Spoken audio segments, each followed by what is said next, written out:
I'm Monica Evans. We're breaking into programming to bring you the very latest on the Amber Alert that was issued this morning for 10-month-old Lisa Irwin. We're joined live with Captain Steve Young. As everybody with probably the latest. knows by now, around 4 o'clock this morning, we were notified that a 10-month-old had been taken from her home. At this point, we've exhausted everything that we can at that original scene, and since that time, we're still holding the house as a crime scene. But since that time, we've opened up the crime scene and just broadened it and started doing an area canvas and searching everything we can. Right now, we're getting help from the FBI, the ATF, the Marshal's Office, ICE, Clay County. We have all of our narcotics and vice division out here. We have our TAC units out here. We have our fugitive app unit out here. We have mounted patrol. So we are just expanding and doing everything we can. So you're not looking at anything in particular then at this moment? You know, they're working some angles, but we do not have any hard leads that we can say we're looking for this type of person or anything yet. But how often is it that you actually bring out the mounted patrol for a kidnapping?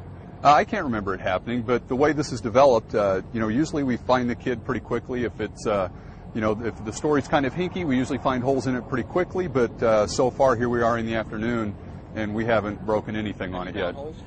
No.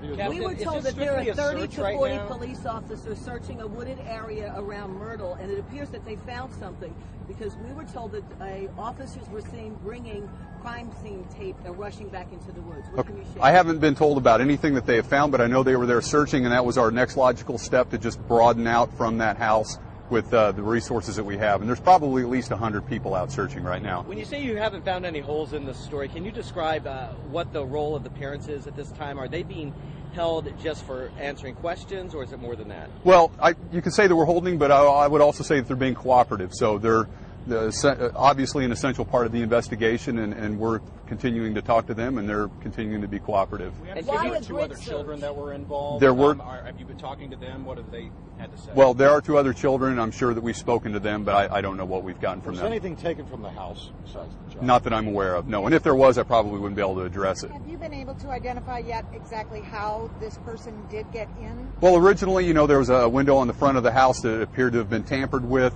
That's something that they were looking at, but we're not really sure if that's the entry point or not. That's just a detail. The main point is that there's a 10-month-old that isn't where she belongs, and we're trying to find that child.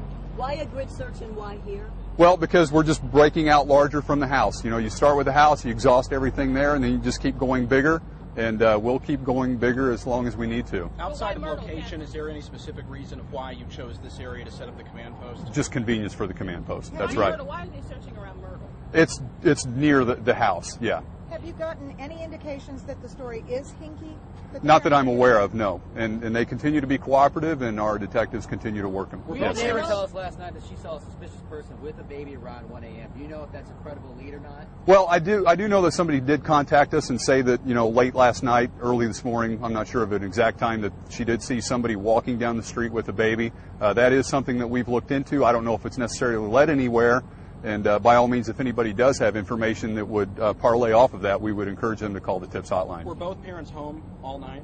I'm not sure if they were all home all night. I don't know. Is this Amber Alert concentrated just in Kansas City, or is it going by state, or is it... Well, the Amber Alert is here, but we've also disseminated the information statewide, so we're broadening it as much as we can.